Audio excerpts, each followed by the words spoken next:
I never thought moving to this quiet suburban neighborhood would lead me to the kind of chaos that would awaken every ounce of training I had in my bones, but that's exactly what happened.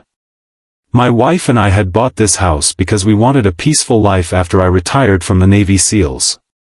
Years of deployments overseas had hardened me, molded me into a man who could stay calm in the middle of the worst kind of storms, but I was ready to hang it all up and just enjoy barbecues, early mornings with coffee on the porch, and weekends working on my truck in the driveway. I didn't think I'd ever need to rely on my skills again, at least not in the way that life was about to force me to. The neighborhood had an HOA that everyone warned me about, but I brushed it off at first, thinking they couldn't be any worse than some of the commanding officers I'd dealt with in the military. The first few weeks were quiet, almost too quiet, like the calm before a storm. The people seemed polite enough, though a little too nosy for my taste. There were a few strange incidents here and there, letters left on my door about improperly stored trash bins, or grass height not meeting community standards, but I ignored them because I knew my lawn was perfect and my trash bins were never left out longer than an hour after pickup. Something about those letters felt personal, like someone had taken an interest in targeting us. My wife tried to brush it off, told me to let it go and not start trouble, and for her sake I did just that. But things escalated quickly, and before I knew it, I found myself facing off against men who had no right to be there, wearing fake badges and pretending to be cops, men who had no idea who they were messing with. It was a warm Saturday afternoon when it all started to go downhill. I was in the garage, tightening bolts on my truck's suspension, when I heard shouting outside. At first, I thought it was just neighbors arguing about something trivial like parking, but then I heard my wife's voice, sharp, angry, and scared. I dropped my wrench and jogged out of the garage, wiping the grease from my hands with a rag, my heart rate already kicking up just from the tone in her voice. She was standing in our front yard, her arms crossed, facing off with two men I'd never seen before. They were wearing dark polo shirts with cheap little patches that said HOA Security Enforcement, which was already a red flag because the HOA had no official security that I knew of.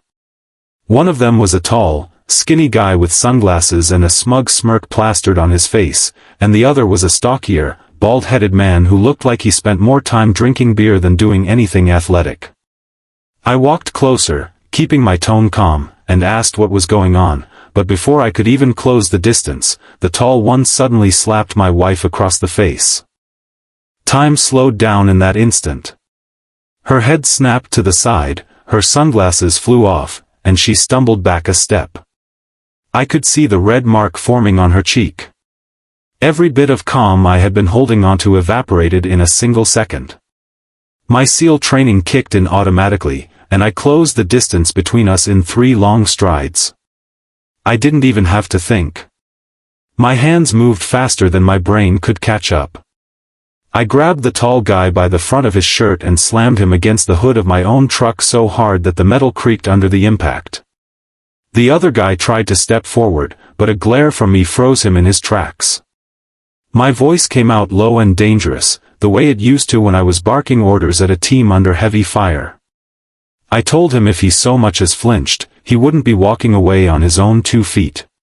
The tall guy struggled under my grip, but I tightened my hold until he stopped moving. I could see the fear in his eyes now, all that fake bravado gone in an instant. My wife stood there stunned, one hand on her cheek, but she was safe and that was all that mattered to me in that moment. I demanded to know who they were, but instead of answering, the bald guy tried to pull something from his waistband. That was the last mistake he made that day. In one motion, I spun, disarmed him, and had him face down in the grass with my knee in his back. What he had been reaching for wasn't a gun, but a collapsible baton, enough to do serious damage if he'd landed a hit. I kept him pinned while I called the real police with my free hand, giving them a calm but firm report about 2 men impersonating officers and assaulting my wife. It didn't take long before I had neighbors gathering at the edge of the yard, whispering and filming with their phones, their faces a mix of shock and fear. I didn't care. Let them record. Let the whole neighborhood see what happens when you come after my family. By the time the real police showed up, I had both men subdued. The cops cuffed them, searched them, and confirmed what I had already suspected. They were not law enforcement, just a couple of wannabe enforcers hired by someone in the HOA who thought they could intimidate us into compliance. One of the cops, a younger guy who clearly respected what I had done, told me quietly that these two had been harassing other homeowners for weeks but no one had ever stood up to them before. Hearing that lit a fire in me. This wasn't just about me and my wife anymore. This was about an entire neighborhood being terrorized by people who had no right to act like they were above the law.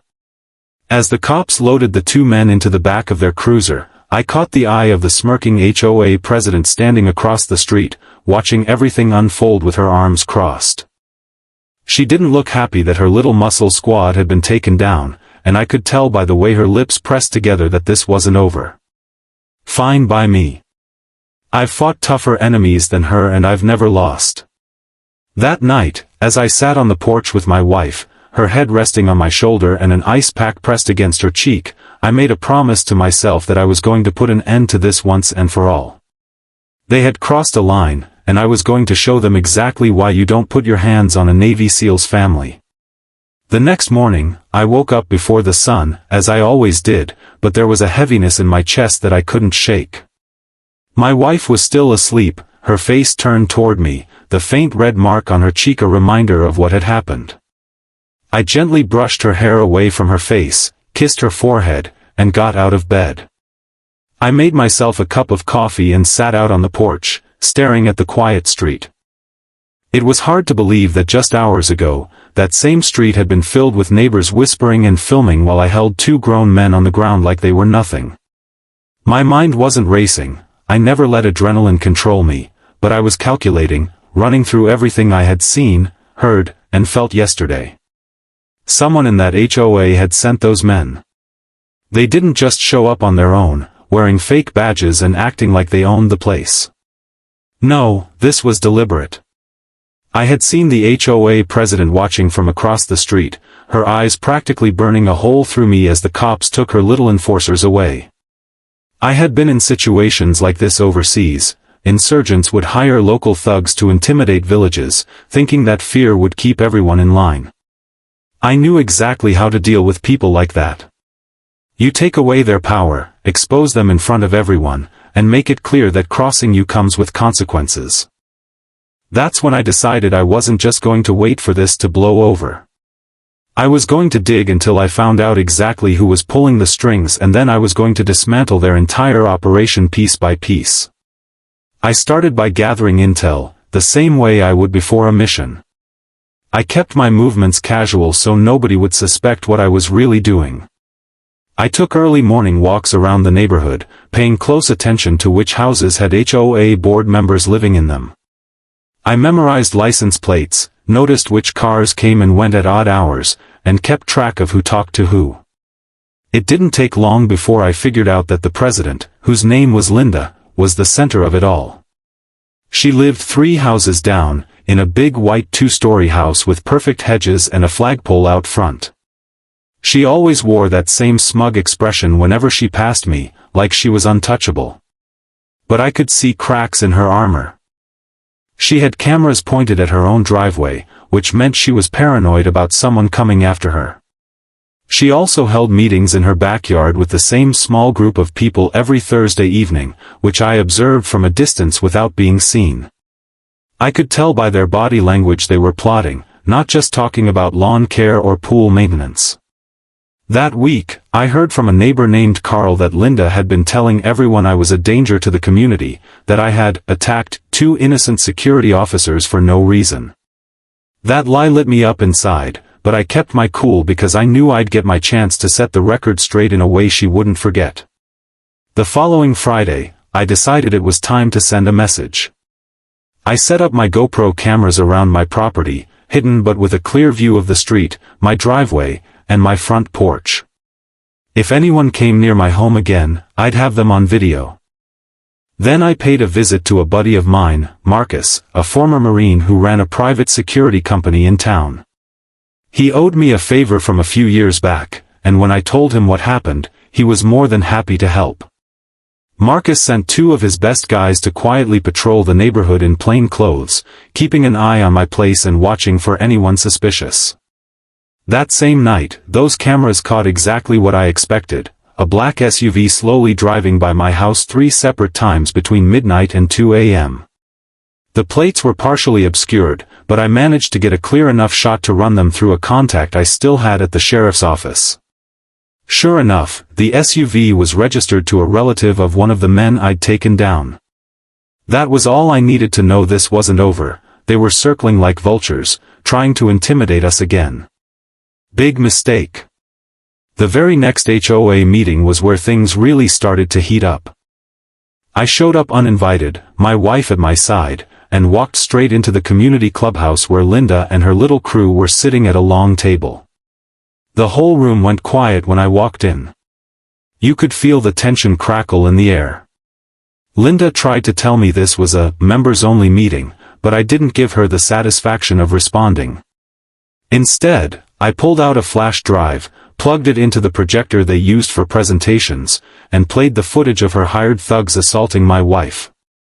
Gasps filled the room as everyone watched the tall guy slap her, then watched me take them both down in a controlled, professional way.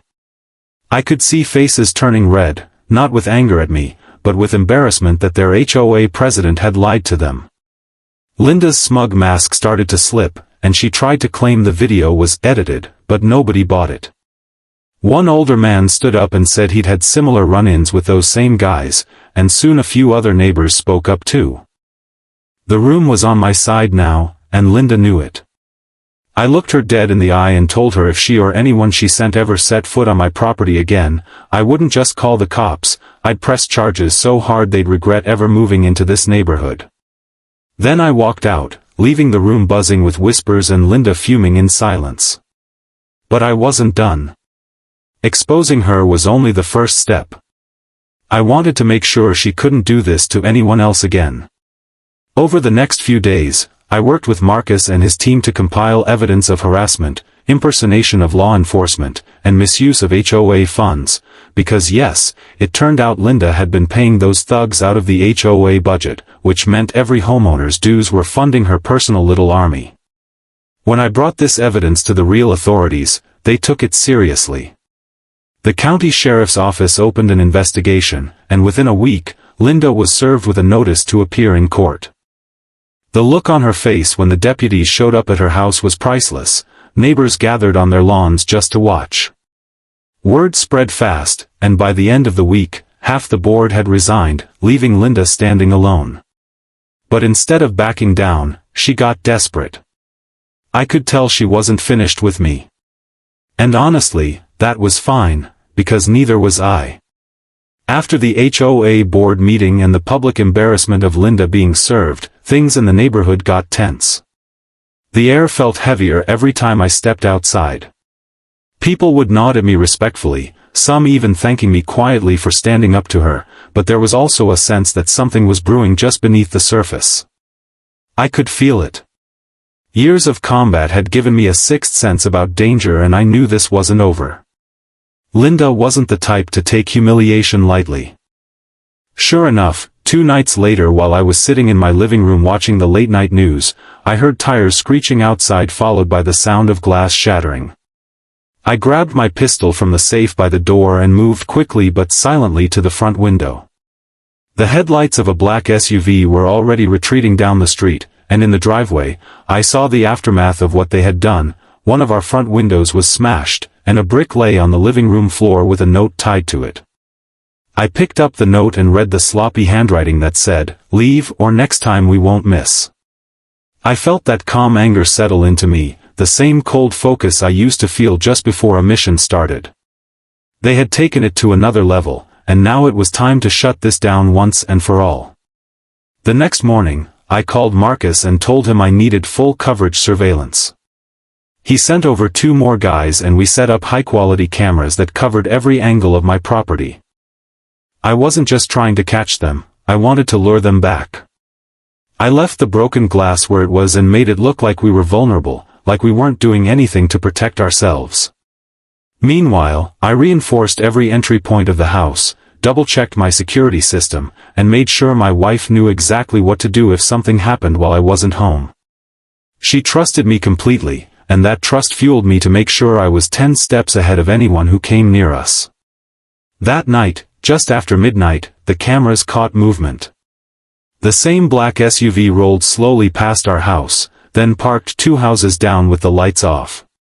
I watched from the upstairs window, waiting, my breathing steady and my body calm. 2 men got out, the same ones from before, except now they were wearing masks and carrying bats. They moved toward the house, and I waited until they were just about to step onto my porch before I hit the floodlights. The yard lit up like daylight, and before they could react, I was already outside, moving fast and low, closing the distance before they even saw me coming. The first guy swung the bat at me, but I sidestepped and drove my shoulder into his chest, sending him crashing to the ground. The second one tried to run, but I caught him by the back of his shirt and yanked him off his feet.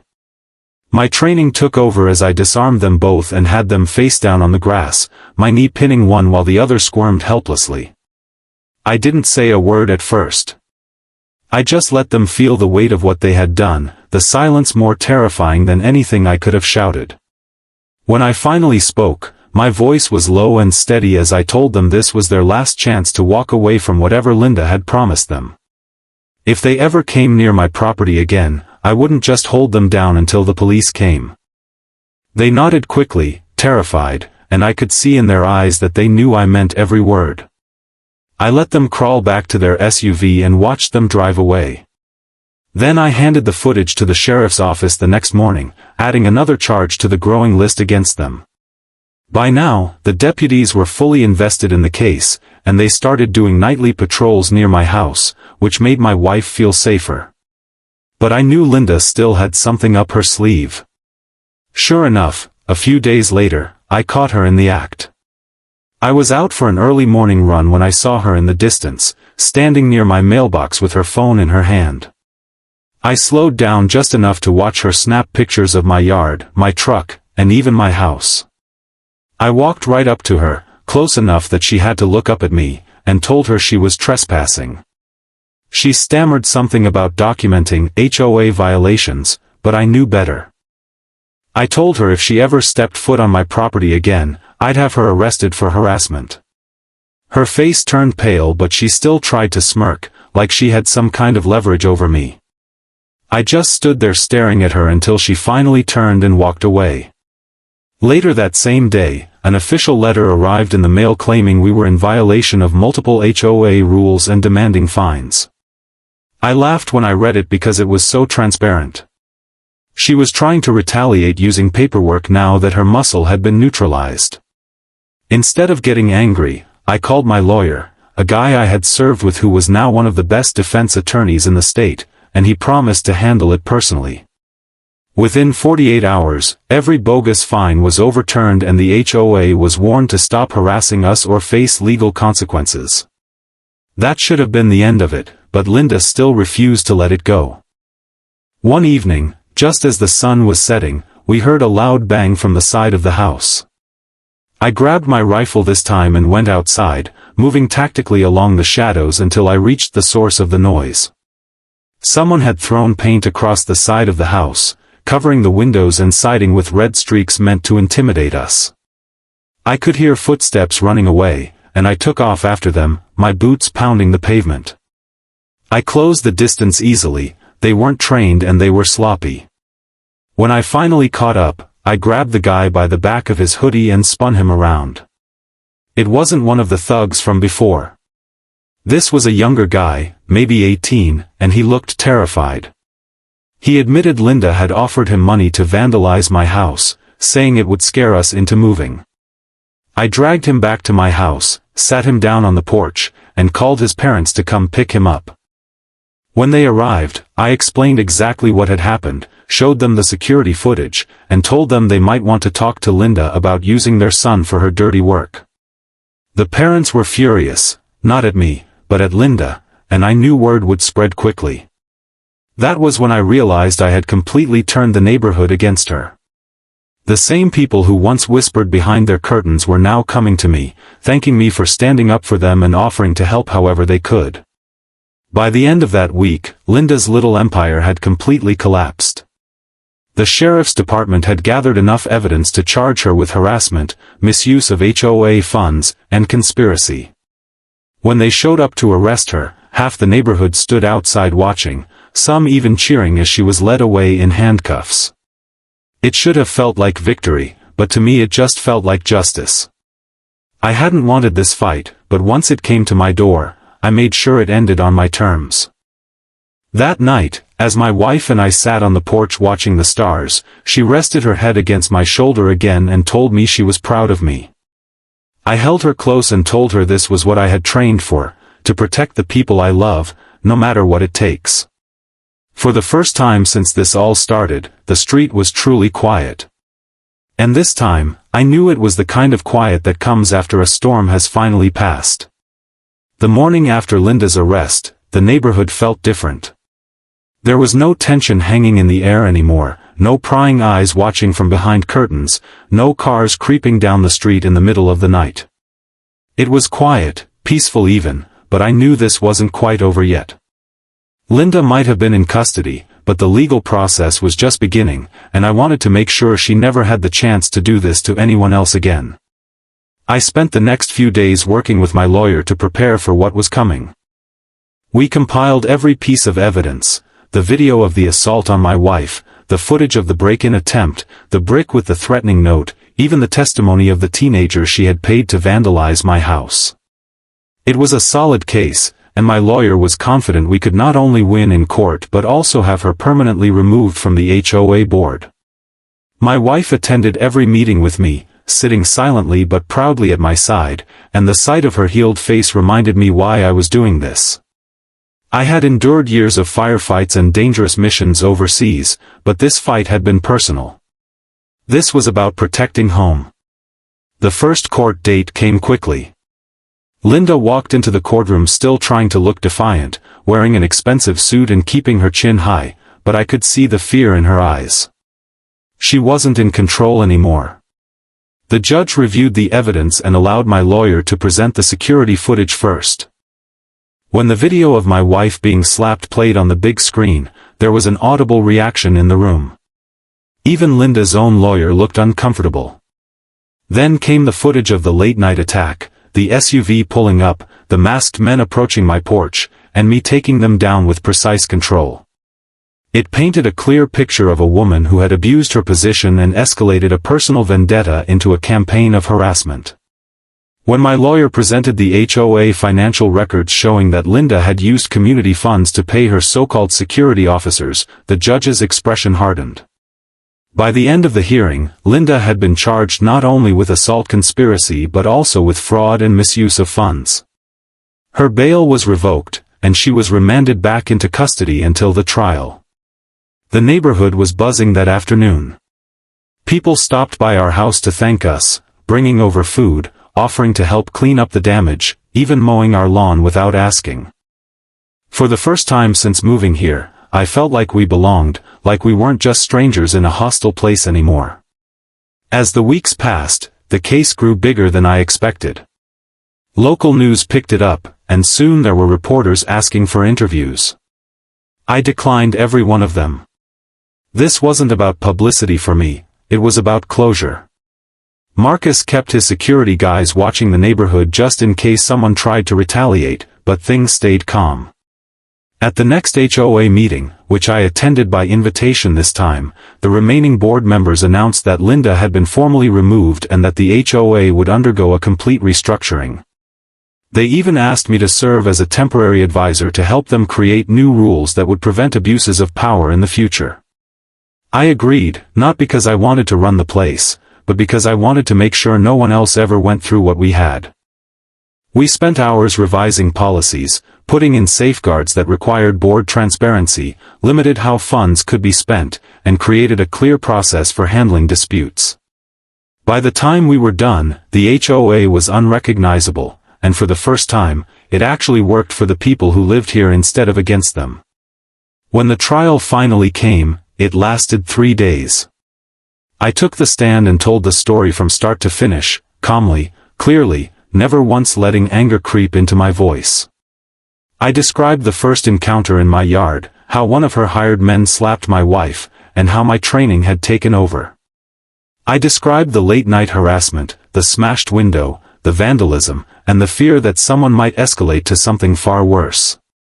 The jury listened intently, some of them visibly angry at what we had been put through. Linda's defense tried to paint me as an aggressor, claiming I had overreacted, but the evidence spoke for itself. The jury returned their verdict in less than 2 hours, guilty on all counts.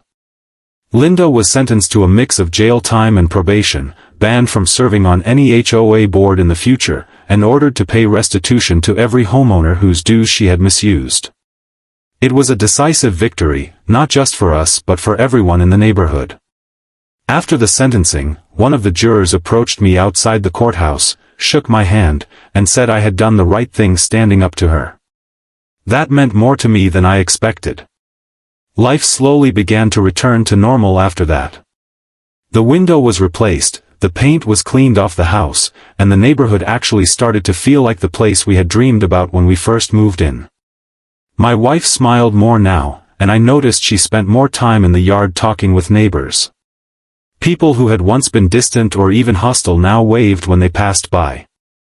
Some even asked me for advice when they had small disputes, and I gave it freely, always reminding them that standing together was the best way to keep bullies from taking over again.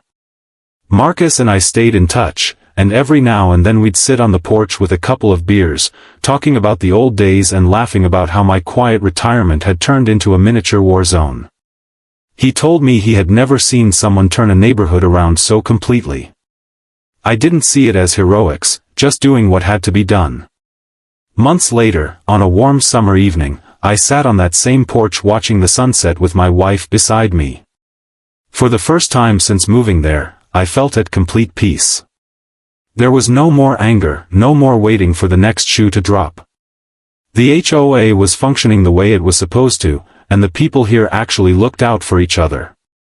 I had fought battles all over the world, but this one had been the most personal, and maybe the most important. It reminded me that protecting your home isn't just about defending walls and windows. It's about defending your peace, your dignity, and the people you love. And as long as I was here, I knew no one would ever threaten that again. The weeks that followed the trial felt almost unreal. For months, my life had been consumed by confrontation, by the constant feeling that trouble was just around the corner. Now there was nothing but calm, and for a man like me, calm always took time to adjust to. I found myself waking up early still, my internal clock refusing to let me sleep past dawn, but instead of scanning for threats, I simply sat on the porch with my coffee and listened to the world wake up. Birds singing, kids riding their bikes to school, sprinklers hissing across perfect green lawns. My wife began planting flowers in the front yard, something she had been too anxious to do when all of this first started. Watching her kneel in the dirt with a smile on her face was like watching the final piece of our lives fall into place. The mark on her cheek had long since faded, but I remembered it every time I looked at her, and it reminded me of why I had fought so hard. Neighbors stopped by often now. Some came just to talk, others to share stories of how they had been afraid to speak up before. It was eye-opening to hear how much Linda had controlled people through fear. One man told me he had been threatened with foreclosure for painting his shutters the wrong color. Another woman admitted she had been fined hundreds of dollars for having her grandkids' toys in the yard overnight. Listening to them made me realize just how necessary it had been to stand my ground. I hadn't just protected my own family, I had freed an entire community from living under the thumb of someone who thought power made her untouchable. And I didn't just stop there. Working with the new HOA board, I helped implement a system that required every major decision to be voted on by homeowners, not just dictated by a few people in charge. We even created a neighborhood watch program, one that didn't rely on intimidation or fake authority but instead encouraged everyone to look out for each other. For the first time, I saw kids playing safely in the street without their parents worrying about getting letters in the mail. I saw people talking to each other instead of avoiding eye contact. The neighborhood had changed, and so had I. I didn't realize how much the events of the past months had affected me until one night when I was sitting on the back porch alone. The stars were bright overhead, the air warm, and I found myself thinking about all the times I had been in dangerous places overseas, about the moments when I thought I wouldn't make it home. Those memories had always been heavy, but now they felt different. In some strange way, what had happened here had given them meaning. My training, my discipline, my ability to stay calm under pressure, all of it had prepared me not just for war but for life. I had spent years learning how to fight, how to win, how to survive, and now I had finally learned how to live. Protecting my wife, my home, my peace, that had been the ultimate mission. And unlike all those missions overseas, this one ended with something better than a victory. It ended with a future. One Saturday evening, the HOA hosted a neighborhood barbecue to celebrate the changes. People brought food, kids ran around playing tag, and there was laughter where there had once been suspicion. The new president of the board stood up to give a speech and thanked me publicly for what I had done. I didn't like the attention, but I stood there with my wife's hand in mine as the neighbors applauded. When the speech ended, I simply told them I hadn't done it for recognition, that I had done it because no one should ever be afraid in their own home. I could see the way people looked at me after that, not just with respect but with trust. And trust was something I valued more than anything.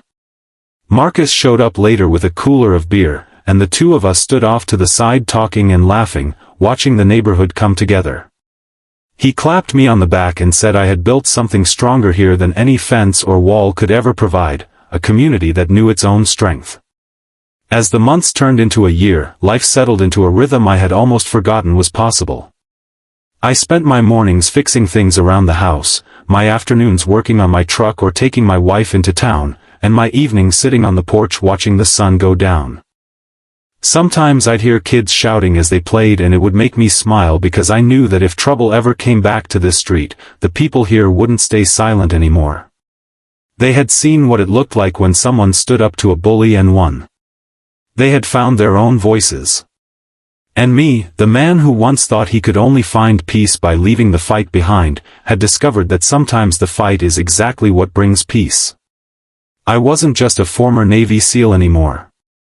I was a husband, a neighbor, a guardian of the place we called home. And as long as I was breathing, no one would ever slap my wife, threaten my family, or try to rule this neighborhood through fear again. One night, long after the neighborhood had gone quiet, I stood at the edge of the yard looking down the street. The moonlight cast everything in silver, and there was no sound but the distant hum of crickets. I thought about how far we had come from that first awful day, about how the man who had once slapped my wife was probably still sitting in jail thinking about the mistake he had made. I didn't hate him. I didn't even hate Linda anymore.